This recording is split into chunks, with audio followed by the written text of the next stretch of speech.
أعوذ بالله من الشيطان الرجيم. بسم الله الرحمن الرحيم.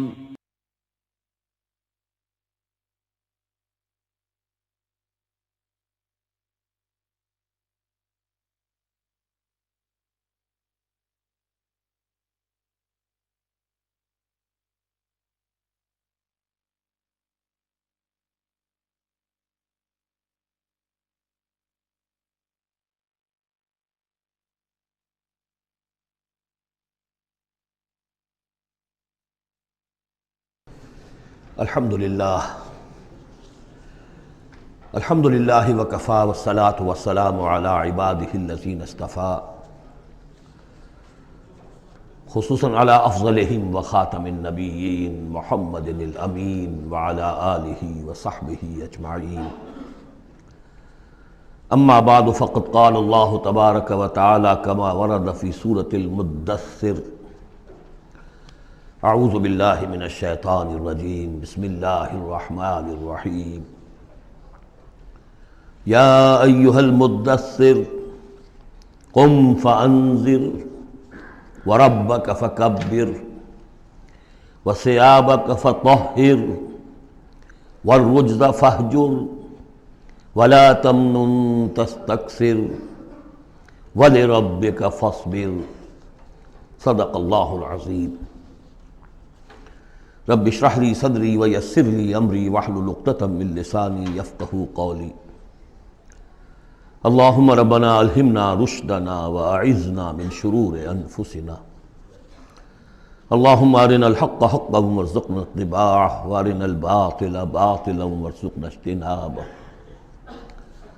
اللہم ربنا زدنا ایمانا وہدا وعلما نافعا وعملا صالحا متقبلا. اللہم ربنا آنس وحشتنا فی قبورنا وارحمنا بالقرآن العظیم. اللہم اجعلہ لنا اماما ونورا وہدا ورحمہ. اللہم ذکرنا منہ ما نسینا وعلمنا منہ ما جہلنا وارزقنا تلاوتہ آناء اللیل واطراف النہار واجعلہ لنا حجتا یا رب العالمین، آمین. سورۃ المدثر کے بارے میں ایک روایت یہ بھی ہے کہ اس کی جو پہلی 7 آیات ہیں یہ پہلی وحی ہے جو حضور پر نازل ہوئی، اور یہ ایک چونکہ صحابی کی رائے ہے لہذا اس کا ذکر کرنا مناسب ہے. لیکن یہ کہ یہ کنسنسس جس پر ہے وہ یہی ہے کہ یہ پہلی نہیں ہے، بلکہ پہلی وحی جو آپ پر آئی وہ سورہ علق کی ابتدائی 5 آیات ہیں. مغالطہ اس وجہ سے ہوا ہے کہ سورہ علق کہ نزول کے بعد جو اس کی آیات ہے شروع کی 5 اور اغلباً سورہ نون کی پہلی 7 آیات، پھر سورہ مزمل کی 10 آیات، ان کے نزول کے بعد پھر کچھ وقفہ رہا ہے. اس وقفے کے دوران جو ہے حضور پر خاصی طبیعت کے اندر بے چینی کی کیفیت طاری رہی. آپ چاہتے تھے کہ جلد از جلد یہ قرآن نازل ہو، لیکن اللہ تعالیٰ کی اپنی ایک مشیت تھی، اپنی حکمت کے تحت اس نے اس کا نظام بنایا تھا. اسی دوران میں اللہ تعالیٰ نے حضرت اسرافیل کو حضور کی تعلیم پر معمور کر دیا تھا. یعنی تعلیم جو ہے حضور کی وہ دنیاوی طریقے سے نہیں ہوئی کہ کسی کے سامنے زانو تلمس طے کیا ہو، الف باتا سیکھا ہو اور پھر اس کے بعد کتابیں پڑھی ہو، نہیں. اس اعتبار سے آپ امی محض تھے، دی ان لیٹرڈ ون. ہم یہ نہیں کہیں گے کہ آپ معاذ اللہ ثم معاذ اللہ جاہل تھے، نہیں، لیکن یہ کہ آپ نے اس طریقے سے تعلیم حاصل نہیں کی تھی جیسے کہ دنیا میں ہوتی ہے. لیکن یہ کہ شوق جو قرآن مجید کا آپ کو تھا اس کی وجہ سے آپ کو جلدی، اور جب یہ وقفہ ہوتا تھا تو بہت شام گزرتا تھا. اور تعلیم اس دوران میں ہو رہی ہے حضرت اسرافیل کے ذریعے. پھر وہ واقعہ پیش آیا جو پہلے بھی میں آپ کو بتا چکا ہوں کہ حضور فرماتے ہیں کہ اپنی اسی شش و پنج میں جبکہ مجھ پر صدمے کی کیفیت تھی، میں ایک روز غار حرا سے نیچے اتر رہا تھا کہ آواز آئی یا محمد. میں نے ادھر ادھر دیکھا، دائیں بائیں پیچھے، سامنے کوئی نظر نہیں آیا تو کچھ خوف سا طاری ہوا طبیعت پر، بربنائے طبع بشری. تھوڑی دیر چند قدم آگے گیا، پھر یا محمد، پھر وہی کیفیت ہوئی میرے ساتھ۔ اب زیادہ تشویش لاحق ہو گئی، کوئی نظر نہیں آ رہا، پکار رہا ہے کوئی۔ تیسری مرتبہ یا محمد کہا تو اچانک آپ کی نگاہ اٹھی تو حضرت جبرائیل، وہی فرشتہ کہ جو غار حرا میں آیا تھا، اس کو آپ نے دیکھا کہ وہ پورے افق پر اس طریقے سے ہے کہ پورا افق اس سے بھر گیا ہے، اصل ملک کی صورت میں دیکھا۔ غار حرا میں کس کیفیت میں آیا تھا یہ بعد میں آپ کو بتاؤں گا، لیکن یہ کہ وہ مشابہت تو ایسی تھی کہ حضور نے پہچان لیا کہ یہ وہی فرشتہ ہے جو غار حرا میں آیا تھا، لیکن یہ کہ شکل یہ بالکل مختلف، یہ اصل ملک کی شکل تھی جس کو دیکھا ہے آپ نے ان آنکھوں سے۔ تو اس پر آپ پر دہشت طاری ہوئی ہے اور آپ گھر آئے ہیں، اور آپ پر کپ کپ اسی طاری تھی جیسے پہلی وحی کے وقت ہوئی تھی کیفیت، وہی اس کے بعد بھی ہوئی ہے۔ پھر یہ سورہ مدثر کی یہ 7 آیات آپ پر نازل ہوئی ہے۔ تو اس حوالے سے یہ پہلی وحی ہے، لیکن پہلی وحی ہے پہلی فترت کے بعد، پہلا وقفہ جو ہوا وحی کے اندر، اس کے بعد پہلی وحی ہے۔ اور اس سے جیسا کہ میں آپ کو بتا چکا ہوں، آغاز ہوتا ہے حضور کی رسالت کا، جبکہ سورہ علق سے آغاز ہوا ہے حضور کی نبوت کا۔ آغاز نہیں کہنا چاہیے، ظہور ہوا ہے۔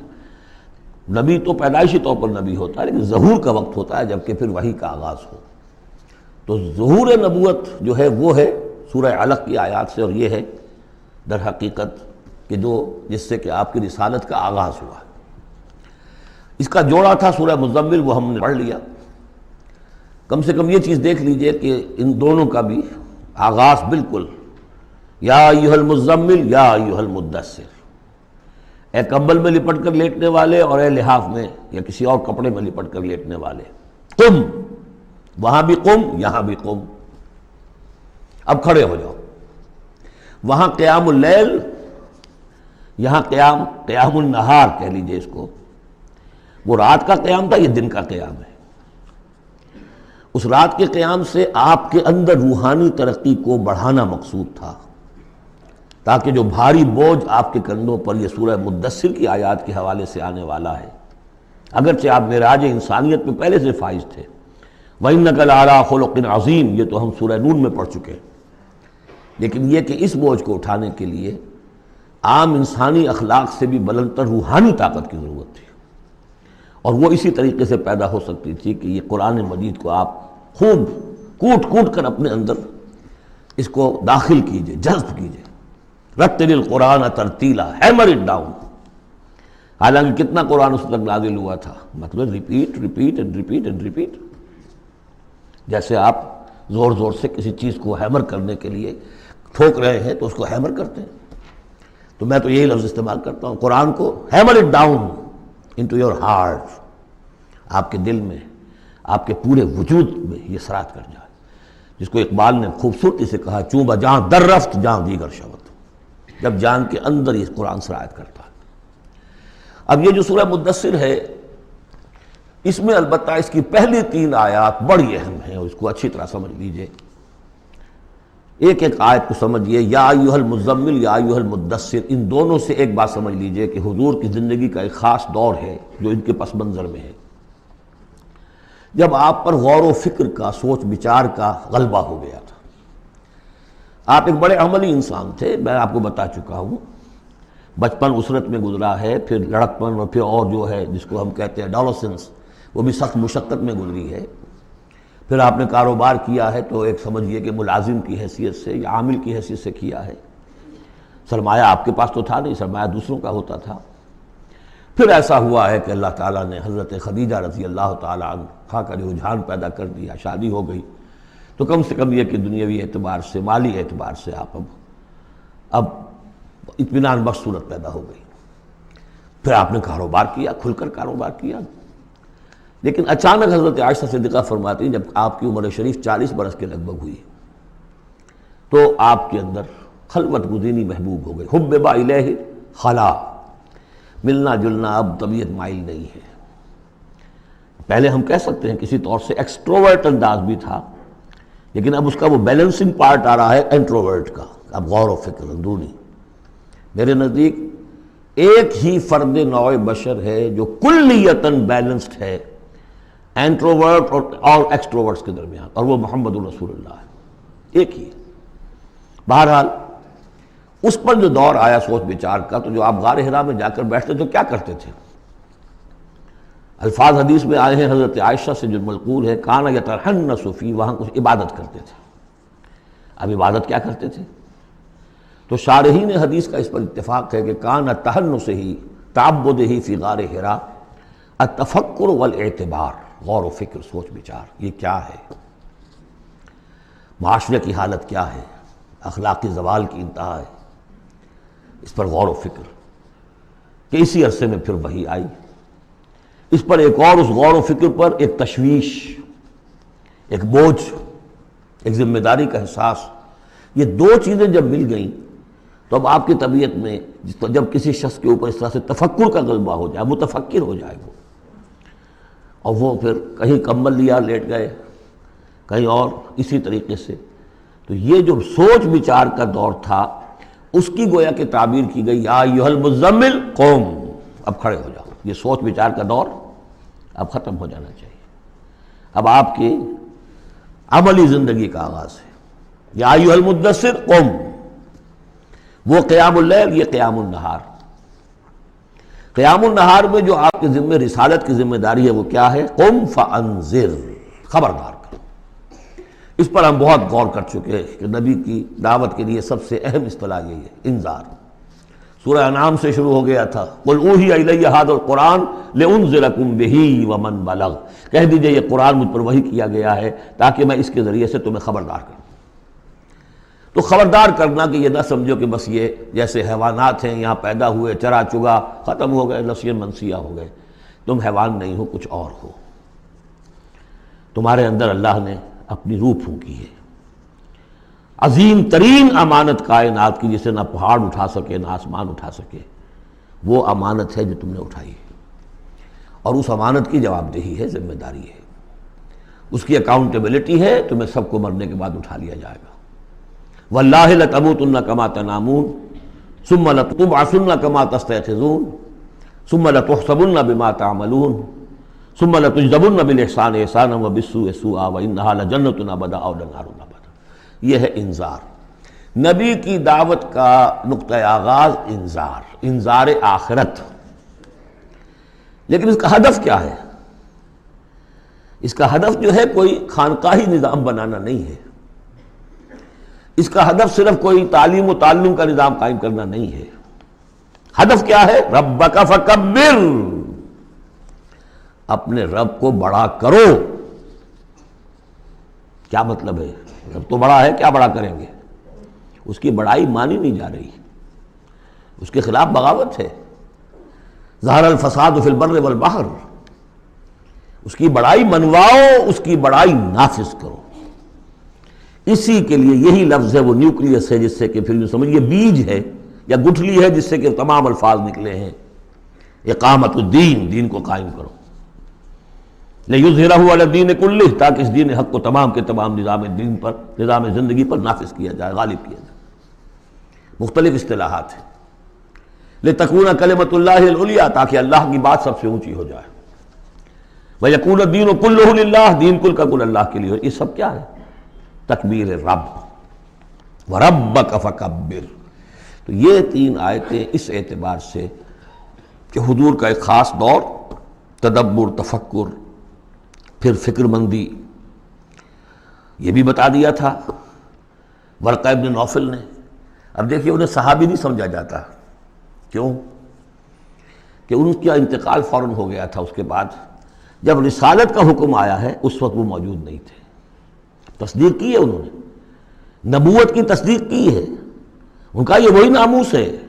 جب حضرت خدیجہ لے کر گئی حضرت ورقہ کے پاس کہ عمزاد میرے چچا کے بیٹے، ذرا دیکھیے یہ آپ کے بھائی کو کیا ہوا ہے، کیا تجربہ انہیں پیش آیا ہے۔ ان کا کیا تم نے دیکھا؟ آپ نے بیان کیا کہ ہاں یہ وہی ناموس ہے جو موسیٰ پر اور عیسیٰ پر نازل ہوا تھا، اور کاش کہ میں اس وقت تک زندہ رہوں جب تمہاری قوم تمہیں اس شہر سے نکال دے گی۔ تو اتنے پریشان ہوئے حضور، حیران ہوئے، اب مخرجیہم، کیا وہ مجھے یہاں سے نکال دیں گے؟ توقع ہی نہیں۔ وہ تو مجھ سے بڑی محبت کرتے ہیں، میرے قدموں تلے اپنی نگاہیں بچھاتے ہیں، ہر جگہ مجھے خوش آمدید کہا جاتا ہے، کیسے ممکن مجھے نکال دیں گے؟ کہا کہ نہیں، یہ پیغام جس کے ذمے بھی آیا ہے اس پیغام کا پہنچانا، اس کی قوم اس کی دشمن ہو جاتی ہے۔ تو اب یہ تشویش ہے نا حضور کو۔ یہ دور ہے در حقیقت یا ایھا المزمل قم، یا ایھا المدثر قم۔ اب یہ جوڑے ہونے کا کانسیپٹ بھی سامنے ہو گیا، وہ قم اللیل ہے اور یہ قم فی النہار ہے۔ یہاں دعوت اور رسالت کا معاملہ ہے، کیونکہ ان آیات کے نزول سے قبل ابھی آپ کو اپنی دعوت کی تبلیغ کا حکم ملا ہی نہیں تھا، تو چونکہ ورقہ ابن نوفل کا انتقال ہو گیا، ان کا شمار جو ہے صحابہ میں نہیں ہوتا۔ اب اس کے بعد مزید جو آیات ہیں وَثِيَابَكَ فَطَهِّرْ، اپنے کپڑوں کو پاک کر رکھنے کا اہتمام کیجیے۔ اب ان کی بہت صوفیانہ طرز پہ بھی تعبیر کی گئی ہے، ثیاب سے مطلب جو ہے وہ کپڑے نہیں ہیں صرف، بلکہ دل بھی ہے۔ وَالرُّجْزَ فَاجُر، ہر قسم کی گندگی سے، گندگی ظاہری ہو اور یا باطنی ہو، باطنی گندگی ہے کہ اللہ کے سوا کسی اور سے لو لگی ہوئی ہو، اس شرک کو اندر سے کاٹیے، اور کوئی نجاست ہے تو اس کو باہر سے صاف کیجیے۔ وَلَا تَمْنُنْ تَسْتَكْثِرْ، اور دیکھیے ایسا نہ کیجیے کہ کسی پر احسان دھرے کہ آپ کو جواب میں اس سے بھلا خیر کوئی ملے۔ آدمی کرتا ہے میں دے رہا ہوں یہ ملے گا واپس، یہ بھی کبھی دے گا، آپ اس کو زیادہ چاہنے کی توقع بھی نہ دیجیے۔ یہ تو عام ترجمہ کیا گیا ہے، لیکن مجھے پسند ہے جو مولانا اصلاحی صاحب نے ترجمہ کیا ہے، وَلَا تَمْنَنْ، منن کے معنی توڑنے کے بھی ہوتے ہیں، کاٹ دینا۔ وَلَا تَمْنُن، دیکھو اپنی اس جد و جہد کو، اپنی اس جو بھی آپ کے ذمہ فرض منصبی عائد کیا گیا ہے اس کے ضمن میں اپنی کوشش کو منقطع نہ کر دینا، جو بھی حالات ہوں جاری رکھنا۔ تستکثر، بہت بڑے نتیجے نکلیں گے انشاءاللہ، کثرت کے ساتھ آپ کو وقت تو لگے گا، لیکن یہ کہ پھر آپ کا جو ہے بول بالا ہوگا۔ وَلِرَبِّكَ فَاصْبِرْ، اور اپنے رب کے لیے صبر کیجیے۔ اور یہ میں عرض کر چکا ہوں، صبر کے ساتھ لام آ جائے تو انتظار کیجیے، اپنے رب کے حکم کا انتظار کیا کیجیے، جو بھی حکم آئے اس پر عمل کیجیے۔ یہ 7 آیات ہیں۔ تو یوں سمجھیے کہ اس سورت کا ایک خاص جو ہے مناسبت قائم ہوتی ہے سورہ علق سے۔ پہلے حصے میں تو حضور سے یہ خطاب آ گیا، مکمل ہو گیا 7 آیات میں۔ اب اس کے بعد 3 آیات میں قیامت کا نقشہ کھینچا گیا۔ فَإِذَا نُقِرَ فِي النَّاقُورِ، جب سور میں پھونکا جائے گا، فَذَلِكَ يَوْمَئِذٍ يَوْمٌ عَسِيرٌ، تو وہ دن بہت سخت دن ہوگا۔ عَلَى الْكَافِرِينَ غَيْرُ يَسِيرٌ، کافروں پر وہ ہلکا نہیں ہوگا۔ یہ وہی دن ہے جس کے بارے میں سورہ مزمل میں ہم پڑھ چکے ہیں، یومن یجعل الولدان شیبا السماء منفطر بہ، پھٹ پڑنے کو ہے آسمان اس کے ساتھ، اور وہ دن ایسا ہے کہ جو بچوں کو بوڑھا کر دے گا۔ اور تیسرا حصہ وہی ذرنی، جیسا کہ سورہ مزمل میں بھی ہم دیکھ چکے، سورہ نور میں بھی دیکھ چکے، وَذَرْنِي وَمَنْ خَلَقْتُ وَحِيدًا، چھوڑیے مجھ کو اور اس کو جس کو میں نے بنایا ہے اکلوتا، اکیلا۔ اس کے بارے میں اجماع ہے کہ یہ آیات جو ہیں ولید بن مغیرہ کے لیے نازل ہوئی۔ بڑی جائیدادیں تھیں اس کی دونوں شہروں میں، قریتین عظیم جو ایک مکہ اور ایک طائف ٹوین سٹیز تھی، اور اس کی جائیداد، اس کے باغات، پیسے بہت، اللہ نے اولاد بہت دی تھی۔ خود یہ اکلوتا تھا اپنے ماں باپ کا، وحیدہ بنایا میں نے اسے، اکیلا تھا وہ۔ وَجَعَلْتُ لَهُ مَالًا مَمْدُودًا، اور اسے میں نے بہت سا مال دے دیا جو پھیلا ہوا مال ہے، شہروں کے اندر جائیداد ہے بکھری ہوئی ہے۔ وَبَنِينَ شُهُودًا، اور بیٹے میں نے دیے اسے جو اس کے نگاہوں کے سامنے رہتے ہیں۔ یہ بھی کسی شخص کی تونگری اور مرفہ الحالی کی علامت ہے کہ بیٹے اس کی نگاہوں کے سامنے ہوں، وہ ایکسپورٹ نہ ہو گئے ہوں امریکہ اور یورپ، معلوم ہوا کہ وہ تو گئے ہوئے ہیں بیٹے، ان کو دیکھنے کو بھی آنکھیں ترستیاں ہیں، سمجھے آپ، وہ تو پھر معلوم ہوا کہ کوئی بڑی ہی پتلی حالت ہے۔ شہودہ، بیٹے سامنے موجود ہیں۔ وَمَهَّدتُّ لَهُ تَمْهِيدًا، میں نے اس کے لیے خوب بستر بچھا دیا تھا، خوب تمہید کی تھی۔ ثُمَّ يَطْمَعُ أَنْ أَزِيدَ، پھر وہ چاہتا ہے کہ میں اور بھی دوں اسے، کلا، بس اب نہیں۔ إِنَّهُ كَانَ لِآيَاتِنَا عَنِيدًا، یقیناً وہ ہماری آیات کا مخالف اور دشمن بن گیا۔ وہ یہ تھا کہ ذہین بھی بہت تھا یہ شخص، اور یہ محسوس کرتا تھا کہ جو وہ محمد کہہ رہے ہیں ٹھیک ہے، لیکن یہ کہ یہ ساری میری جائیدادیں، میرے رشتے، میری دوستیاں، میری چودراہٹ، اس سب کا رسک میں کیسے لے لوں؟ تو یہی وہ شخص ہے جو سب سے زیادہ کمپرومائز کے لیے آپ پر زور ڈالتا تھا کہ محمد اس طرح نہ کرو، کچھ نہ کچھ اپنی بات منوا لو، کچھ لوگوں کی مانو۔ یہ جو رفٹ پڑ رہی ہے، a house divided amongst itself can not stand, قریش جو ہیں آپس میں تقسیم ہو جائیں گے تو پھر ہماری حیثیت کیا رہے گی؟ بہت مدبر انسان تھا، ایسا نہیں تھا کہ تو یہ اس کی ساری ذہانت اور فطانت جو ہے، جس کو آپ ورلڈلی وائز کہتے ہیں، وہ بہت ذہین تھا اس اعتبار سے، اس دنیا کے حوالے سے۔ اور وہی شخص تھا، تو اس کا معاملہ یہ ہوا کہ ایک مرتبہ یہ کہیں گفتگو ہو رہی تھی بیٹھ کر چوپال میں کہ کیا کہیں ہم میں سے کوئی کہتا ہے یہ جادوگر ہے، کوئی کہتا ہے یہ شاعر ہے۔ باہر سے لوگ آتے ہیں، وہ جب سنتے ہیں مختلف قول تو وہ پریشان ہو جاتے ہیں، وہ سمجھتے ہیں کہ یہ خود پریشان ہے۔ جب یہ مختلف الخیال ہیں تو چلو میں خود جا کے اس شخص سے مل کر دیکھوں وہ کیا ہے۔ تو اس سے بہتر یہ کہ ہم ایکا کریں، ایک بات کہیں۔ تو اب یہ کہ کیا کہیں، اس پر مسئلہ پیدا ہو گیا۔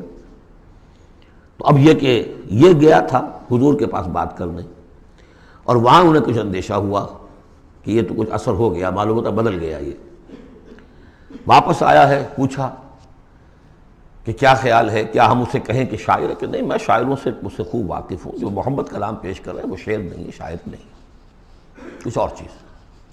اچھا ہم کاہن کہہ دیں انہیں؟ کہ نہیں نہیں، میری کاہنوں سے تعلقات ہیں، دوستیاں ہیں، میں جانتا ہوں کاہنوں کا کردار کیسا ہوتا ہے، کاہن کے قول کیسا ہوتا ہے۔ وہ زو معنیین بات کرتے ہیں، ادھر بھی لگ جائے ادھر بھی لگ جائے، یہ کرتا ہے دو ٹوک بات۔ تو پھر کیا کہیں؟ ان کو یہ سمجھ میں آیا کہ یہ تو گیا، اس پر تو جادو چل گیا محمد کا۔ لیکن اس نے جب تیور دیکھے تو کہا یہ کہا جا سکتا ہے کہ یہ جادو ہے جو منقول ہے، پیچھے سے چلا آ رہا ہے۔ اب یہ جو اس کی گفتگو میں جو اس کی رد و قدا ہوئی ہوگی، ضمیر نے ملامت کی، کچھ نے ضمیر کو دبایا، کچھ اپنی مصلحتوں کو سامنے رکھ کر جو بات، اس کا ایک نقشہ کھینچا گیا ہے یہاں۔ فصاحت و بلاغت کی انتہا ہے۔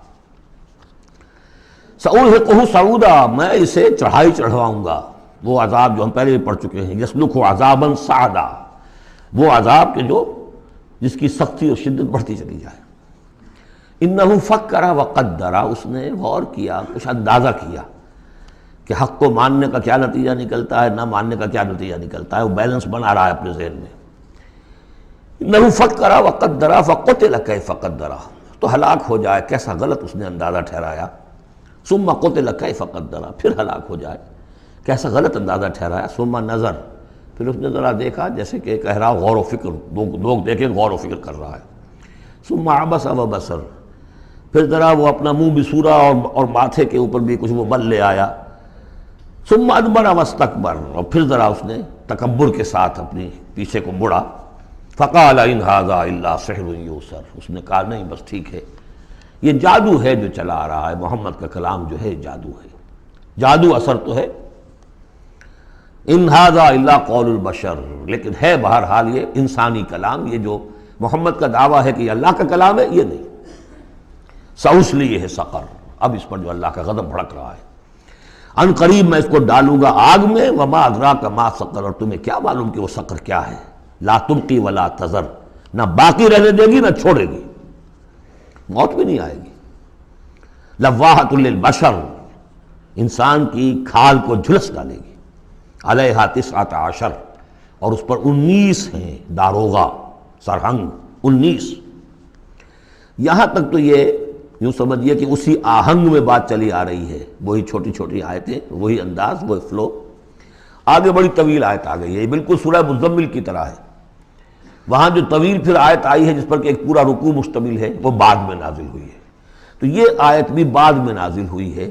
لوگوں نے کہا ہوگا یہ 19 کیا، کچھ تماشا بنا لیا لوگوں نے، اچھا بھائی 19 یہ فرشتے صرف وہاں، تو کوئی ڈر کی بات نہیں ہے۔ کسی نے کہا 10 کو تو میں نبٹ لوں گا، باقی کا تم بندوبست کر لینا، 19 ہی ہے نا، تو ایسی کون سی بڑی تعداد ہے۔ تو یہ جو استہزاء کا موضوع بنایا، اس پر یہ آیت اتری۔ وما جعلنا اصحاب النار الا ملائکہ، اور یہ جہنم کے جو داروغہ ہیں ہم نے وہ فرشتوں کو بنایا ہے، وہ انسان نہیں ہے جو تم یہ ایک ایک آدمی 10 کو سنبھال لے گا۔ وما جعلنا عدتهم الا فتنة للذین کفروا، یہ تعداد جو ہم نے تمہیں بتا دی ہے ان کی، وہ صرف اس لیے کہ کافروں کے لیے ایک جانچ ہو جائے، پرکھ ہو جائے۔ لیستیقن الذین اوتوا الکتاب، تاکہ اوتوا الکتاب جنہیں کتاب دی گئی تھی انہیں یقین آ جائے۔ تو یہ روایت ترمذی ہے، ترمذی کی شریف میں روایت موجود ہے کہ یہ در حقیقت 19 کا عدد تورات میں موجود تھا، لہذا اہل کتاب کے لیے تو گویا کہ ان کے لیے ایک یقین کرنے کی بنیاد بن گئی۔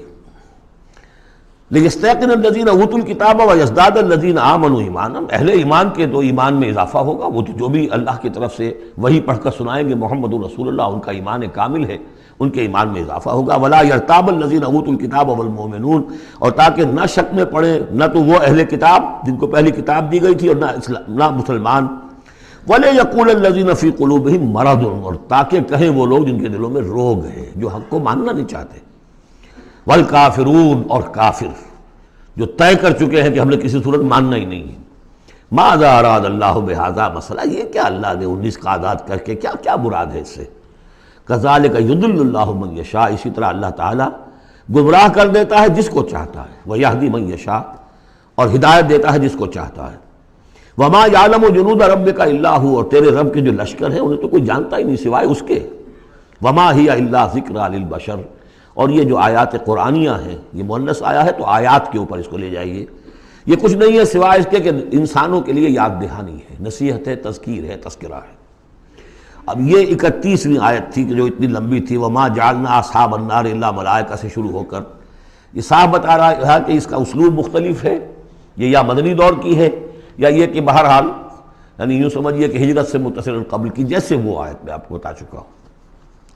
اب یہاں سے پھر وہی آہنگ شروع ہو رہا ہے جو پہلے تھا، کلا والقمر واللیل اذ ادبر والصبح اذا اسفر انہا لإحدی الکبر، کیوں نہیں، قسم ہے چاند کی، اور قسم ہے رات کی جبکہ وہ پیٹھ موڑے، پیٹھ پھیرے جانے لگے، والصبح اذا اسفر، اور قسم ہے صبح کی جبکہ وہ روشن ہو جاتی ہے، روشن کر دیتی ہے۔ اس میں اشارہ ہو رہا ہے در حقیقت کہ فترت وحی کی رات چلی آ رہی تھی، 600 برس سے نزول وحی کا سلسلہ منقطع تھا، وہ جس کا انہوں نے جنات میں تذکرہ کیا تھا، من بعد کتاب موسیٰ۔ اس میں بس روشنی ہوتی تھی تو ایسی ہی جیسے کہ مستعار روشنی چاند کی روشنی ہوتی ہے جو راتوں کو بھی ہوتی ہے، بس اس درجے میں ہدایت آسمانی اور ہدایت خداوندی دنیا میں رہ گئی تھی۔ لیکن اب محمد الرسول اللہ کی رسالت و نبوت کا خورشید طلوع ہو گیا ہے، اب دن روشن ہو گیا۔ کلا والقمر واللیل اذ ادبر والصبح اذا اسفر، ان تین کو قسموں کو ذرا یاد رکھیے گا، یہ آگے چل کر بڑی اہمیت کے ساتھ ان کا حوالہ پھر آئے گا کہ رات کی تاریکی تھی، اب رات جا رہی ہے، اور اس میں جو تھی صرف چاند کی روشنی تھی جو مستعار تھی، سابقہ نبوتوں کی تعلیم وغیرہ جو بھی تھی باقی تھی، کچھ بگڑ گئی، کچھ تھی، کچھ پولیوٹڈ ہو گئی، کچھ صحیح تھی۔ اب سورج طلوع ہو گیا، والصبح اذا اسفر انہا لإحدی الکبر، اور اب یہ ایک بہت بڑی باتوں میں کی ایک بات ہے، نبوت محمدی کو معمولی بات نہیں، رسالت محمدی انہا لإحدی الکبر نذیرا للبشر، خبردار کرنے کے لیے انسانوں کے لیے، لمن شاء منکم ان یتقدم او یتأخر، جو بھی تم میں سے چاہے کہ وہ آگے بڑھے یا پیچھے رہ جائے۔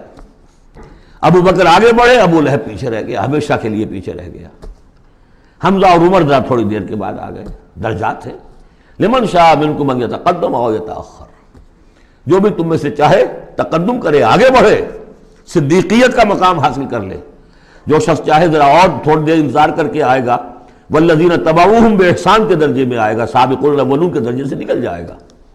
اور پھر یہ کہ اس کے بعد ایسے بھی ہوں گے کہ جن کو بالکل ہمت ہی نہیں ہوگی، وہ واقعتاً مستقل طور پر کفر میں رہ گئے۔ لمن شاء منکم ان یتقدم او یتأخر کل نفس بما کسبت رہینہ، ہر جان جو کچھ کہ اس نے کمایا ہے اس کے عوض رہن ہے، اسے وہ چیز اب وصول کرنی ہوگی۔ الا اصحاب الیمین، سوائے ان کے کہ جو داہنے والے ہوں گے، جنہیں دیا جائے گا ان کا اعمال نامہ داہنے ہاتھ میں، فی جنات یتساءلون، وہ جنتوں میں ہوں گے، ایک دوسرے سے پوچھتے ہوں گے، عن المجرمین، گناہ گاروں کے بارے میں، ما سلککم فی سقر، تم لوگوں کو کس چیز نے جہنم میں ڈالا، تم لوگ کیوں اس جہنم کے اندر پڑے؟ قالوا لم نک من المصلین، وہ کہیں گے کہ ہم نہیں تھے نماز پڑھنے والے، وَلَمْ نَكُ نُطْعِمُ الْمِسْكِينَ، اور ہم نہیں تھے مسکین کو کھانا کھلانے والے، وَكُنَّا نَخُوضُ مَعَ الْخَائِضِينَ، اور ہم تو ایسے ہی بس مذاق ہی میں لگے رہے، بال کی کھال اتارتے رہے، ہم نے سنجیدگی سے سوچا ہی نہیں۔ وَكُنَّا نُكَذِّبُ بِيَوْمِ الدِّينِ، اور سب سے بڑھ کر یہ last but not the least, ہم جزا و سزا کے دن کا انکار کرتے رہے، حتیٰ أَتَانَا الْيَقِينُ، یہاں تک کہ موت کا وقت آ گیا۔ فَمَا تَنفَعُهُمْ شَفَاعَةُ الشَّافِعِينَ، تو اب ان کے لیے ہرگز نفع بخش نہیں ہوگی شفاعت کرنے والوں کی کوئی شفاعت۔ فما لهم عن التذکرۃ معرضین، تو کیا ہو گیا ان کو یہ تذکرہ، یہ ذکر، یہ قرآن جو محمد پیش کر رہے ہیں صلی اللہ علیہ وسلم، اسے اعراض کیوں کر رہے ہیں؟ کأنہم حمر مستنفرہ، حمر مستنفرہ، ایسے ہیں کہ جیسے یہ گدھے ہیں جو بدک گئے ہیں۔ فرت من قسورہ، شیر کو دیکھا ہو، کبھی آپ نے دیکھا ہوگا ٹیلی ویژن وغیرہ پر، تو افریقہ کا نقشہ دکھایا جاتا ہے کہ ذرا شیر کی آہٹ دیکھتے ہیں اور پھر زیبرے جس طرح بھاگتے ہیں دمڑ دمڑ دمڑ کرتے ہوئے، ان کا پورا غول جو ہوتا ہے، تو وہ نشان، وہ ہے اصل میں نقل کہ یہ لوگ جو ہے اس طریقے سے کأنہم حمر، کو زیبرے بھی گدھے ہی ہے نا، کأنہم حمر مستنفرہ فرت من قسورہ، کسی شیر کو دیکھ کر وہ بھاگتے۔ بل یرید کل امرئ منہم ان یؤتی صحفا منشرہ، اب یہ ان کا استہزائیہ انداز تھا کہ محمد تم کہتے ہو کہ ہمارا حساب کتاب ہوگا، ہم میں سے ہر ایک کو کیوں نہیں دے دیے جاتے ہمارے اعمال نامے، یا یہ کہ یہاں سے مراد یہ ہے کہ جو کتاب تمہارے پاس آئی ہے تو ہمیں کیوں نہیں کتاب دے دی گئی؟ کھلے ہوئے صحیفوں میں ہم میں سے ہر شخص کے پاس کتاب آ جاتی۔ کلا بل لا یخافون الآخرہ، ہرگز نہیں، یہ جو باتیں بنا رہے ہیں یہ اس لیے کہ آخرت کا خوف نہیں ہے ان کے دل میں۔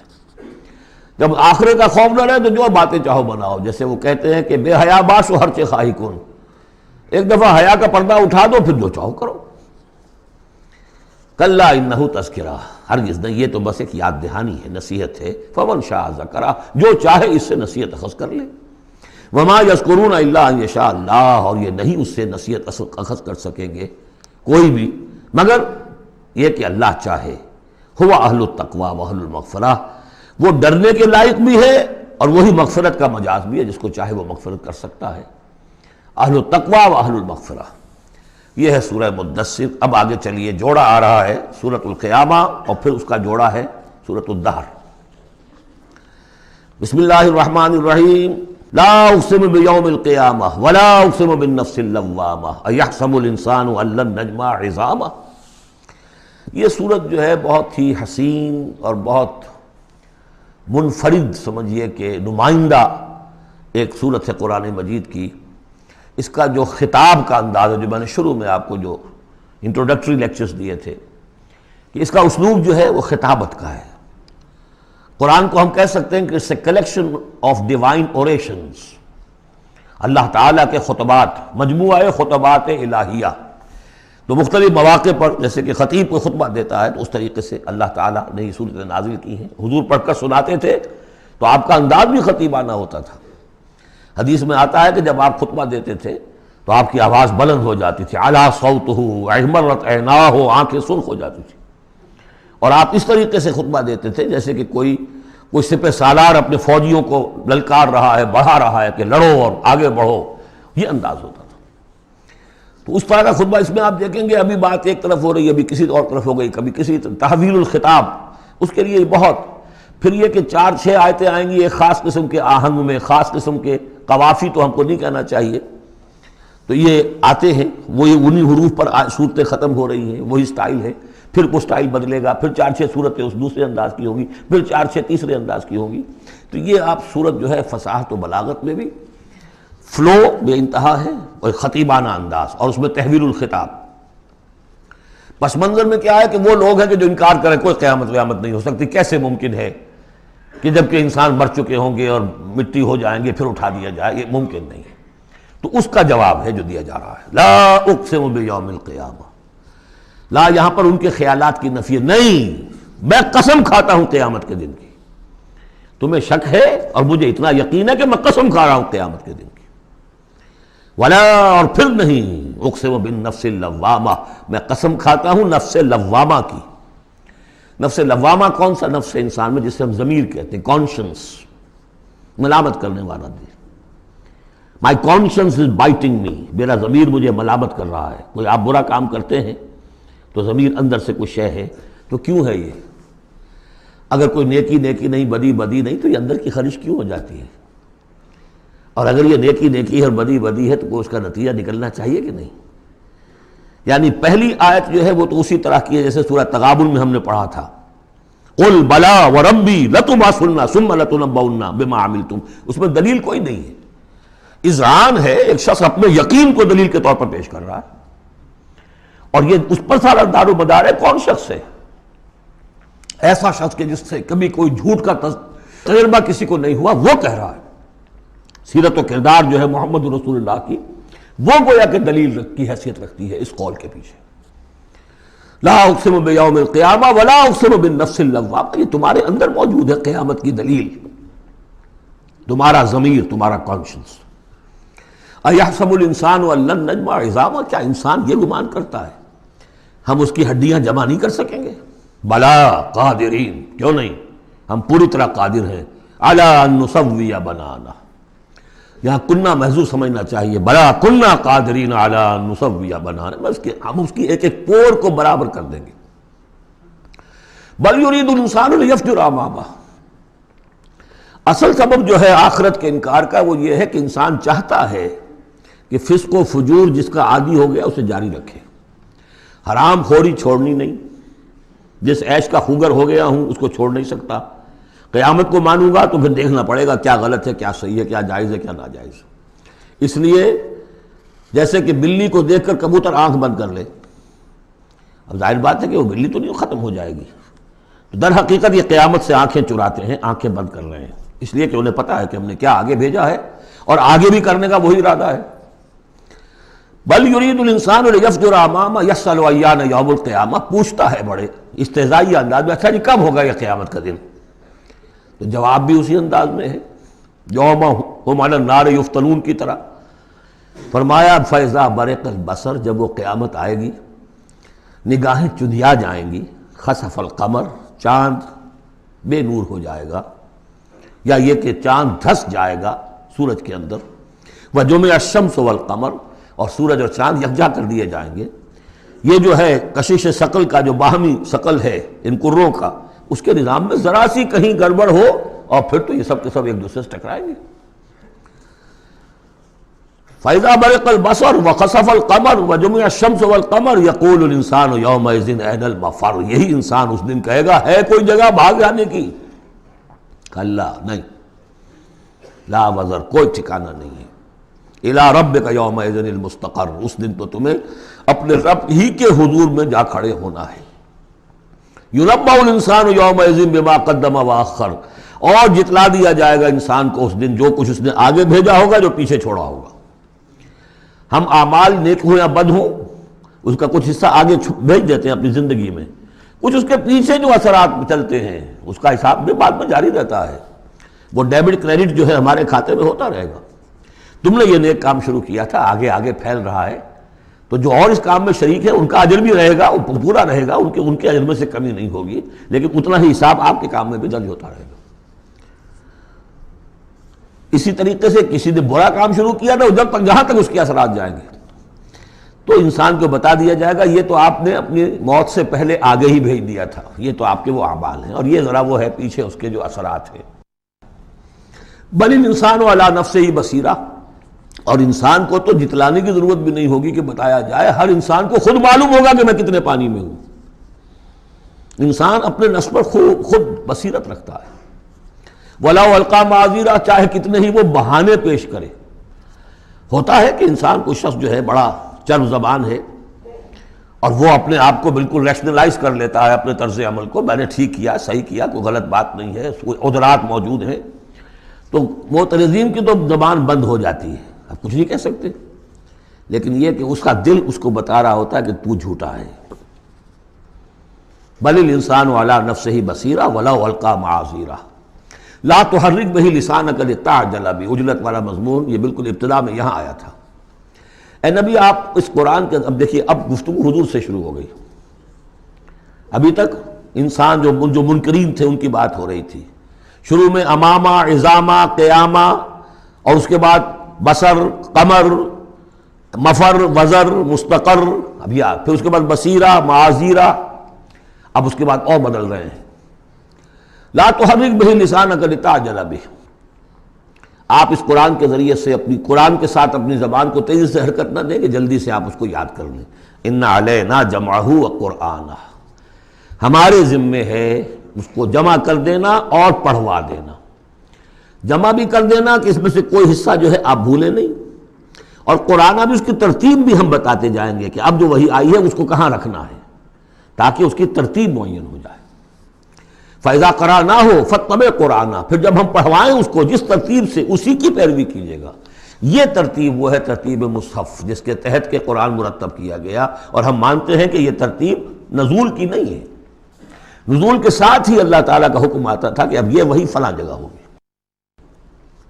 ثم ان علینا بیانہ، پھر ہمارے ذمے ہے اس کو واضح کر دینا بھی، جیسے کہ ہم دیکھ چکے ہیں قرآن مجید کی تبیین کرتا ہے۔ سورہ نساء میں 2 احکام کے بارے میں آئے گا، یستفتونک، اور حالانکہ وہ حکم آ چکا ہے سورہ نساء میں پہلے، لیکن لوگوں نے سوال کیا قل اللہ یفتیکم فی الکلالہ، تو جاؤ اللہ واضح کر دیتا ہے، تم پر ابھی واضح نہیں ہوئی کلالہ کی بات، لو وعدہ کر دیتا ہے۔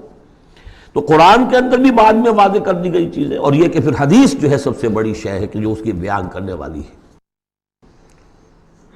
جو انزلنا الیک الذکر لتبین للناس ما نزل الیہم، یہ ذکر ہم نے اے محمد آپ پر نازل کیا ہے تاکہ آپ واضح کریں اس کو ان لوگوں کے لیے جن کے لیے ہم نے اسے نازل کیا ہے۔ نازل آپ پر کیا ہے، صرف آپ کے لیے تو نہیں کیا ہے آپ پر، نازل کیا ہے لوگوں کے لیے۔ اب ان کو واضح کرنا، اس کے اندر کہیں اگر کوئی اشکال ہو تو اسے حل کرنا، کہیں کوئی اگر اجمال ہے تو اس کی تفصیل بیان کرنا، یہ آپ کا کام۔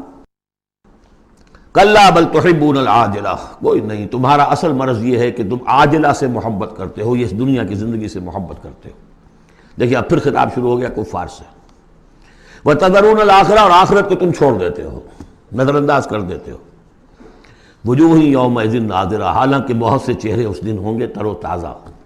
میدان قیامت میں کھڑے ہوں گے تو جیسے اسکول چلڈرن کھڑے ہوتے ہیں اپنا رزلٹ سننے کے لیے، تو بعضوں کے چہرے کھلے ہوتے ہیں، پہلے سے معلوم ہے انہیں کیا کچھ کر کے آئے تھے، اور بعض کے چہروں کے اوپر دھواں ہے، اس لیے ہے کہ انہیں پتا ہے کہ کیا ہی کچھ نہیں تھا، فیل تو ہونا ہی ہونا ہے۔ تو چاہے اب رزلٹ ڈکلیئر نہیں ہوا، رزلٹ ان کے چہروں پر لکھا ہوا ہے۔ تو وجوہ یومئذ ناظرہ، بہت سے چہرے ہوں گے تر و تازہ، الی ربہا ناظرہ، اپنے رب کی طرف دیکھتے ہوئے۔ اس میں بعض لوگوں نے یہ کہا ہے کہ ناظرہ سے مراد ہے انتظار کر رہے ہوں گے اپنے رب کی رحمت کا، اس لیے کہ رؤیت باری تعالیٰ جو ہے وہ تو ممکن نہیں ہے کہ میدان حشر میں ہو جائے، لیکن میرے نزدیک انہی حضرات کی رائے زیادہ صائب ہے جو سمجھتے ہیں کہ رؤیت ہوگی۔ اہل ایمان کو عین میدان حشر میں بھی ایک درجے کی رؤیت باری تعالیٰ سے مشرف کیا جائے گا۔ یہ مضمون آ جائے گا سورہ مطففین میں، واضح ہو جائے گا۔ اس کے برعکس وجوہ یومئذ باسرہ، بہت سے چہرے ہوں گے اس روز سوکھے ہوئے، اترے ہوئے، اداس۔ تظن ان یفعل بہا فاقرہ، ان کو یقین ہوگا کہ اب ان کے ساتھ وہ سلوک ہوگا جو ان کی ریڑھ کی ہڈیاں توڑ کے رکھ دے گا۔ کلا اذا بلغت التراقی، اب ایک نقشہ دکھایا جا رہا ہے، ایک تو بڑی قیامت ہے، فاذا برق البصر وخسف القمر وجمع الشمس والقمر یقول الانسان یومئذ این المفر۔ ایک تو وہ ایک قیامت ہے جو فرد کی قیامت ہے، موت جب آتی ہے، قیامت صغریٰ۔ کلا اذا بلغت التراقی، جب یہ جان آ کے پھنس جاتی ہے ہنسلیوں میں۔ وقیل من راق، کہا جاتا ہے کوئی جھاڑ پھونک کرنے والا۔ بڑے بڑے ریشنلسٹ بھی اس مرحلے پر آ کر، بابا ڈاکٹروں نے جواب دے دیا، حکیموں نے جواب دے دیا، چلو کوئی تعویذ گنڈا کچھ ہو، کہیں سے کوئی جھاڑ پھونک کوئی تو ہو، کسی طریقے سے ہو، تو آخری درجے میں وہ بھی انسان چیخ پکار کر لیتا ہے۔ قیل من راق، ہے کوئی جھاڑ پھونک نہ کرنے والا۔ وظن انہ الفراق، اور گمان ہو گیا اس کو کہ اب تو فراق ہے، جانا ہے، یہ گھر بھی چھوڑنا ہے جو بڑے چاؤ سے بنایا تھا، اور یہ آل اولاد کو بھی چھوڑ کر جانا ہے۔ والتفت الساق بالساق، اور وہ جو جان کندنی کا عالم ہوتا ہے تو پنڈلی پنڈلی سے لپٹ رہی ہے، جان نکلنی شروع ہوتی ہے جسم کے نچلے حصے سے۔ الی ربک یومئذ المساق، اس دن تو تمہیں اپنے رب ہی کی طرف دھکیلے جانا ہے۔ پھر بدل گئے قوافی، فلا صدق ولا صلی، تو نہ اس نے تصدیق کی نہ نماز پڑھی، ولیکن کذب وتولی، بلکہ جھٹلا دیا اور پیٹھ موڑ لی۔ تصویر لفظی ہے جو نقشہ اس وقت ہوتا تھا۔ ثم ذهب الى اهله يتمطى، اور پھر چلا اپنے گھر والوں کے پاس اکڑتا ہوا جا رہا ہے۔ حضور کی بات کو تو نظر انداز کر دیا، امشو، چلو چلو یہاں سے، واسبروا علی آلہتکم، صبر کرو، جا کے جمے رہو اپنے آلہہ پر۔ ذهب الى اهله يتمطى اولى لك فاولى ثم اولى لك فاولى، افسوس ہے تجھ پر اور افسوس ہے تجھ پر، اور پھر افسوس ہے تجھ پر، اور پھر افسوس ہے تجھ پر۔ ایحسب الانسان ان یترک سدی، کیا انسان یہ سمجھتا ہے کہ اسے یوں ہی چھوڑ دیا جائے گا، کوئی باز پرس نہیں، کوئی حساب کتاب نہیں، کوئی جواب طلبی نہیں، کوئی اجر نہیں، کوئی سزا نہیں، کوئی جزا نہیں۔ الم یکن نطفۃ من منی یمنا، کیا نہیں تھا وہ ایک گندے پانی کی بوند جو ٹپکائی گئی؟ ثم کان علقا، پھر وہ ایک جوک کے مانند تھا کہ جو رحم مادر کے دیوار کے ساتھ چمٹی ہوئی تھی. علقۃ فخلق فسویٰ، پھر اسی کو اس نے بنایا، اسی میں نقش و نگار بنا دیے، اسی میں آنکھیں آ گئیں، اسی میں کان آ گئے، اسی میں کیا کیا بنایا. فی ظلمات ثلاث، تین پردوں کے اندر. فجعل منہ الزوجین، اسی سے بنا دیے، کسی کو نر، کسی کو مادہ، کسی کو مؤنث، کسی کو مذکر. الیس ذلک بقادر علی ان یحیی الموتیٰ، عقل کے اندھو یہ سوچو وہ ہستی جو یہ سب کچھ کر رہی ہے وہ اس پر قادر نہیں ہوگی کہ مردہ کو زندہ کر دے؟ جو تمہارا مشاہدہ ہے گندے پانی کی ایک بوند سے، افلاطون بھی اسی سے آ گیا، اور بقراط بھی، اور سقراط بھی، اور ظاہر بات ہے انبیاء بھی وہیں سے آئے ہیں. کہاں سے آئے ہیں؟ ایک ہی استثناء ہے نا حضرت عیسیٰ علیہ السلام کا، باقی تو سب کہاں سے آئے؟ وہیں سے آئے.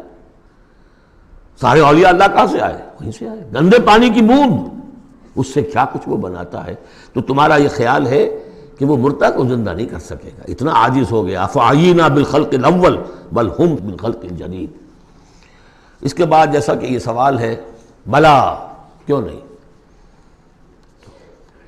پروردگار یقیناً الیس ذلک بقادر بلا نشہد انک قادر علی ان تحیی الموتیٰ، ہم اس پر گواہ ہیں. سورۃ الدہر.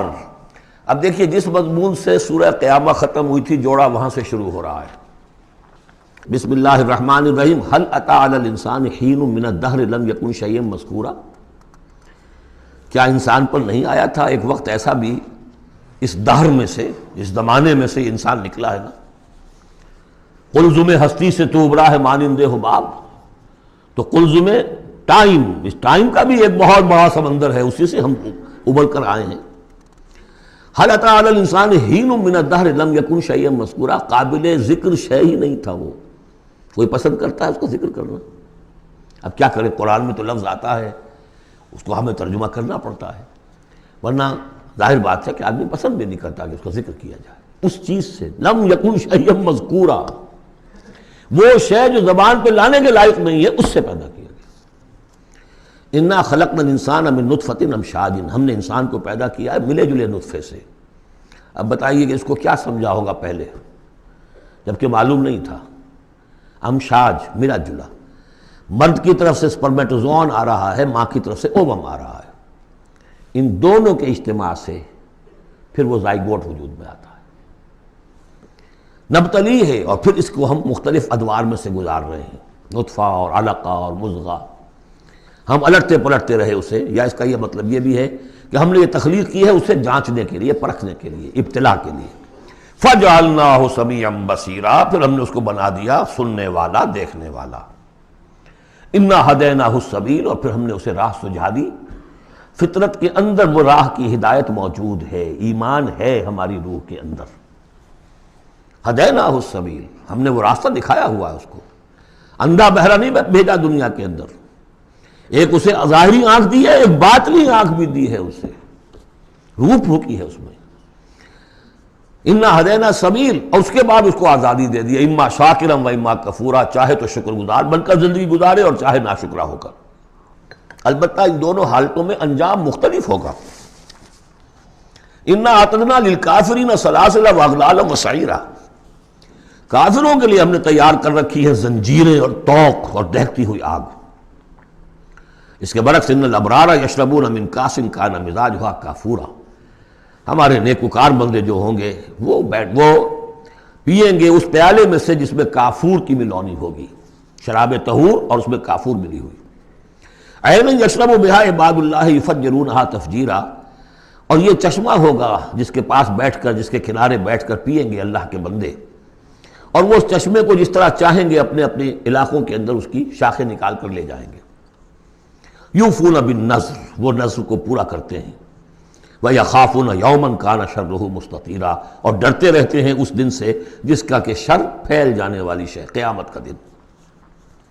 وَيُطْعِمُونَ الطَّعَامَ عَلَىٰ حُبِّهِ مِسْكِينًا وَيَتِيمًا وَأَسِيرًا، اور کھانا کھلاتے ہیں وہ اس کی محبت پر یا اس کی محبت کے علی الرغم. دونوں ترجمے اس کے، اللہ کی محبت میں کھلاتے ہیں کھانا، یا اس کھانے یا مال کی محبت کے علی الرغم کھلاتے ہیں۔ نفس میں تو اس کے بخل ہے، شوق ہے، لیکن یہ کہ اس شوق کے خلاف وہ کام کر رہا ہے، حل چلا رہا ہے اپنے اس دل کے اندر۔ متصدقین ان المصدقین والمصدقات وقرضوا اللہ قرضا حسنا مسکینا و یتیما و اسیرا، مسکین کو، یتیم کو اور اسیر کو۔ انما نطعمکم لوجہ اللہ، یہ بھی کہتے جاتے ہیں ہم آپ کو یہ کھانا کھلا رہے ہیں صرف اللہ کو راضی کرنے کے لیے، لا نرید منکم جزاء ولا شکورا، آپ سے ہمیں نہ کوئی بدلہ چاہیے، یہاں تک کہ شکریہ بھی نہیں چاہیے، ہم تو جو کام کر رہے ہیں صرف اپنے رب کو راضی کرنے کے لیے۔ انا نخاف من ربنا یوما عبوسا قمطریرا، ہمیں ڈر ہے اپنے رب کی طرف سے ایک ایسے دن کا کہ جس کی اداسی جو ہے وہ بڑی سختی ہوگی۔ قمطریرا، عبوسا قمطریرا کہتے ہیں کسی شخص کو جس کے چہرے پہ کبھی مسکراہٹ آتی نہ ہو، منہ سے قمطریرا ہے۔ وہ دن ایسا ہوگا کہ اس دن کسی کے چہرے پر مسکراہٹ نظر نہیں آئے گی۔ فوقاہم اللہ شر ذلک اليوم، تو اس دن کے شر سے اللہ تعالیٰ اپنے ان بندوں کو بچا لے گا۔ ولقاہم نظرۃ وسرورا، اور ان کو ملاقات کرا دے گا، ان کے لیے تو اب جو وہاں پر استقبال کرنے والی ہوگی تر و تازگی اور سرور اور مسرت۔ وجزاہم بما صبروا، اور بدلہ دے گا انہیں ان کے صبر کا، جو انہوں نے صبر کیا دنیا میں، حلال پر اکتفا کی، اپنے فرائض ادا کیے، چاہے فاقے آ گئے، چاہے جان دینی پڑ گئی، تو اس کے ان صبر کے بدلے میں انہیں ملے گا جنت رہنے کے لیے، حریر ریشم پوشاک کے لیے پہننے کے لیے، متکئین فیہا علی الارائک، بیٹھے ہوئے ہوں گے اس میں تختوں کے اوپر، لا یرون فیہا شمسا ولا زمہریرا، نہیں دیکھیں گے اس میں کوئی سختی نہ دھوپ کی اور نہ ٹھر کی۔ زمہریر بہت سخت سردی جس میں کم کبھی طاری ہو جائے، دھوپ جو ہے سخت تیز گرم، یہ شکل ہوگی نہیں، معتدل موسم ہر وقت۔ ودانیۃ علیہم ظلالھا، اور اس کے جو سائے ہیں وہ ان کے اوپر پھیلے ہوئے ہوں گے، جھکے ہوئے ہوں گے۔ وذللت قطوفھا تذلیلا، اور درختوں کے جو خوشے ہوں گے پھلوں کے وہ بھی نیچے کی طرف لٹکے ہوئے ہوں گے۔ ویطاف علیہم بآنیۃ من فضۃ واکواب کانت قواریر، اور ان پر گردش میں ہوں گے لوگ جو بھی ان کے خادم ہوں گے، وہ ایسے برتن لے کے کہ جو چاندی کے ہوں گے، اور ایسے آپ خورے یا کپ کہ جو شیشے کے بنے ہوں گے، لیکن یہ شیشہ نہیں ہوگا، قواریر من فضۃ، چاندی ایسی ہوگی کہ جس کے تھرو آپ دیکھ سکیں، وہ چاندی جو ہے ہوگی چاندی لیکن شیشے کے مانند، قواریر من فضۃ قدروھا تقدیرا، جس کو کہ بڑے اس کے پیمانے اور ماپ بنا کر رکھے گئے ہیں، ان لوگوں نے بنا دیے۔ وَيُسْقَوْنَ فِيهَا كَأْسًا كَانَ مِزَاجُهَا زَنْجَبِيلًا، پلائے جائیں گے اس میں وہ جام کہ جس میں ملونی ہوگی سونٹ کی، عَيْنًا فِيهَا تُسَمَّىٰ سَلْسَبِيلًا، یہ بھی ایک چشمہ ہوگا جنت میں جس کا نام ہے سلسبیل۔ وَيَطُوفُ عَلَيْهِمْ وِلْدَانٌ مُخَلَّدُونَ، اور ان پر ہر وقت گردش میں رہیں گے ان کے وہ لڑکے، وہ چھوکرے، وہ ان کے بوائز، ان کے خادم جو ہمیشہ اسی عمر کے اسی شکل میں رہیں گے۔ اذا رأیتہم حسبتہم لؤلؤا منثورا، اور وہ بھی جب تم انہیں دیکھو گے محسوس کرو گے کہ جیسے یہ تو لؤلؤا موتی ہے بکھرے ہوئے، وہ بھی نہایت خوبصورت ہوں گے۔ وَإِذَا رَأَيْتَ ثَمَّ رَأَيْتَ نَعِيمًا وَمُلْكًا كَبِيرًا، جہاں بھی دیکھو گے وہیں دیکھو گے کہ نعمتیں ہی نعمتیں ہیں اور بڑی بادشاہی ہے جو اللہ نے دے دی ہے اپنے ان نیک بندوں کو۔ عالیہم ثیاب سندس خضر واستبرق، ان کے اوپر ہوں گے کپڑے باریک ریشم کے، سبز و استبرق، اور گاڑھے کے، نیچے کے جسم کے لیے گاڑھا لباس اور اوپر کے لیے باریک لباس۔ وَأَحُلُّوا أَسَاوِرَ مِن فِضَّةٍ، اور انہیں کنگن پہنائے جائیں گے چاندی کے۔ وَسَقَاهُمْ رَبُّهُمْ شَرَابًا طَهُورًا، اور پلائے گا انہیں ان کا پروردگار پاک مشروب شراب جو پاک ہوگا۔ إِنَّ هَذَا كَانَ لَكُمْ جَزَاءً، اور کہا جائے گا یہ آپ لوگوں کا بدلہ ہے۔ وَكَانَ سَعْيُكُمْ مَشْكُورًا، اور یقیناً آپ کی جد و جہد، آپ کی بھاگ دوڑ دنیا میں جو آپ نے کی اللہ کے لیے، اللہ کے دین کے لیے، وہ سفل ہوئی، مقبول ہو گئی، اس لیے آپ کو یہ چیزیں بدلے میں ملی۔ اِنَّا نَحْنُ نَزَّلْنَا عَلَيْكَ الْقُرْآنَ تَنزِيلًا، اے نبی ہم نے آپ پر اس قرآن کو اتارا ہے بطرز تنزیل، تھوڑا تھوڑا کر کے۔ فَاصْبِرْ لِحُكْمِ رَبِّكَ، بس انتظار کیجئے اپنے رب کے فیصلے کا، یعنی آپ جلدی نہ کیجئے، یہ وہاں اس کے مقابلے میں آ گیا۔ وَلَا تُحَرِّكْ بِهِ لِسَانَكَ لِتَعْجَلَ بِهِ إِنَّ عَلَيْنَا جَمْعَهُ وَقُرْآنَهُ، ہم نے اسے بطور تنزیل ہی نازل کرنا ہے، تو آپ ذرا انتظار کیا کیجئے ربی کا۔ وَلَا تُطِعْ مِنْهُمْ عَاصِمًا أَوْ كَفُورًا، اور یہ جو کشاکش اب شروع ہو رہی ہے اس میں بھی آپ کو بہت صبر کرنا پڑے گا، نہ صرف قرآن کے لیے صبر کرنا پڑے گا ان تمام اس سارے کشاکش میں، لیکن یہ کہ آپ کسی گناہگار اور ناشکرے کی بات سنیے ہی نہ، ان کی باتوں پر دھیان ہی نہ دیجیے۔ وَاذْكُرِ اسْمَ رَبِّكَ بُكْرَةً وَأَصِيلًا، اور اپنے رب کے نام کی مالا جپا کیجیے صبح شام۔ وَمِنَ اللَّيْلِ فَاسْجُدْ لَهُ، اور رات کے ایک حصے میں اس کے لیے سجدہ کیا کیجیے۔ وَسَبِّحْهُ لَيْلًا طَوِيلًا، اور رات کے بڑے حصے میں تسبیح کیجیے۔ یہ وہی حکم چلا رہا ہے، ابھی ابتدائی دور کا ہے چونکہ، تو ابتدائی دور میں تو یہ نمازیں 5 وقتہ نہیں تھے، سارا معاملہ رات ہی کا تھا۔ سورہ مزمل سے چلا آ رہا ہے معاملہ، قم اللیل الا قلیلا نصفہ وانقص منہ قلیلا اور زد علیہ ورتل القرآن ترتیلا، تو لیلا طویلا۔ بعد میں جب 5 وقتہ نماز کا نظام آ گیا، پھر اب اس کو مختصر کر کے تہجد، اور وہ بھی سب کے لیے نہیں، وہ بھی حضور کے لیے فرمایا نافلۃ لک ومن اللیل فتہجد بہ نافلۃ لک، حضور کے لیے تو وہ بھی بمنزلہ فرض تھی، لیکن باقی لوگوں کے لیے نفل ہے، وہ جو چاہیں کریں۔ لیکن حضور کے لیے بھی وہ نفل جو ہے وہ فرض کے حکم میں ہے، یعنی نفلی فرض ہے، وہ اضافی فرض ہے کہ باقی سب نمازیں فرض ہیں ہی ہے، ایک اضافی فرض ہے آپ کے لیے نافلۃ لک، باقی سب کے لیے وہ نفل ہے۔ ان ہؤلاء یحبون العاجلۃ ویذرون وراءہم یوما ثقیلا، یہ لوگ اصل میں دنیا کو دنیا سے محبت کرتے ہیں۔ دیکھیے وہی مضمون آ گیا جو سورہ قیامہ میں، کلا بل تحبون العاجلۃ وتذرون الآخرہ وجوہ یومئذ ناظرۃ الی ربہا ناظرہ۔ تو ان ہؤلاء یحبون العاجلۃ ویذرون وراءہم یوما ثقیلا، یہ محبت کرتے ہیں اس عاجلہ سے، اس نقد زندگی سے، فوری زندگی کو، اور چھوڑے بیٹھے ہوئے ہیں جو ان کے پیچھے ایک بڑا بھاری دن آنے والا قیامت کا دن، اس کا تصور نکالا ہوا ہے۔ یوما یجعل الولدان شیبا السماء منفطر بہ وراءہم یوما ثقیلا، جو ان کے پیچھے بھاری دن ہے۔ نحن خلقناہم وشددنا اسرہم، ہم نے ہی ان کو تخلیق فرمایا اور ان کے جوڑ خوب مضبوط باندھے ہیں۔ وَإِذَا شِئْنَا بَدَّلْنَا أَمْثَالَهُمْ تَبْدِيلًا، جب چاہیں گے ان جیسے اور لے آئیں گے ان کو بدل کر۔ یہ تیسرا مقام ہے کہ جس سے دلیل یہ ملتی ہے کہ جب باعث بادل موت ہوگا تو ہم جیسے ہمارا جسم ہے ویسا ہی جسم ہمیں دیا جائے گا۔ باقی وہ مفہوم بھی اس میں لوگ نکالتے ہیں کہ اللہ چاہے تو کسی ایک قوم کو ہٹائے دوسری کو لے آئے، لیکن میرے نزدیک چونکہ تخلیق کے ساتھ ہے یہ، اس لیے نحن خلقناہم وشددنا اسرہم، پہلے جو ہم نے بنایا ان کے جوڑ بند ہم نے مضبوط کیے ہیں۔ وَإِذَا شِئْنَا بَدَّلْنَا أَمْثَالَهُمْ تَبْدِيلًا، ایسے ہی اور بنائیں گے۔ إِنَّ هَٰذِهِ تَذْکِرَۃٌ، یقیناً یہ تو ایک یاد دہانی ہے، نصیحت ہے۔ فَمَنْ شَاءَ اتَّخَذَ إِلَىٰ رَبِّهِ سَبِيلًا، تو جو چاہے اپنے رب کی طرف، اپنے پروردگار کی طرف راستہ اختیار کر لے، سلوک، اللہ کی طرف سلوک، سیر الی اللہ، اللہ کی طرف آگے بڑھنا، تقرب الی اللہ، سیر الی اللہ، سلوک الی اللہ، مختلف اصطلاحات ہیں۔ وما تشاءون الا ان یشاء اللہ، اور تمہارے چاہے کچھ نہیں ہو سکتا جب تک کہ اللہ نہ چاہے۔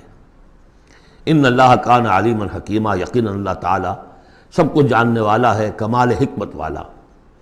یدخل من یشاء فی رحمتہ، وہ داخل کرے گا اپنی رحمت میں جس کو چاہے گا۔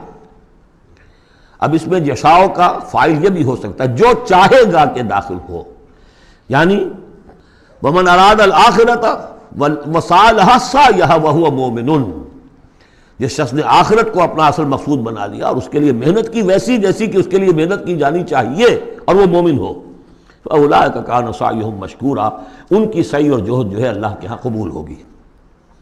تو دونوں اس کے ترجمے ہو سکتے ہیں، اللہ چاہے گا، اور ظاہر بات ہے کہ کوئی بھی کام ہو چاہے اس دنیا کا ہو آخرت کا ہو، ان دونوں مشیتوں کے ملنے سے ہوتا ہے۔ میں نے چاہا کہ اس شے کو اٹھاؤں، اللہ کا اذن ہوا تو میں اٹھا سکتا ہوں، ورنہ نہیں۔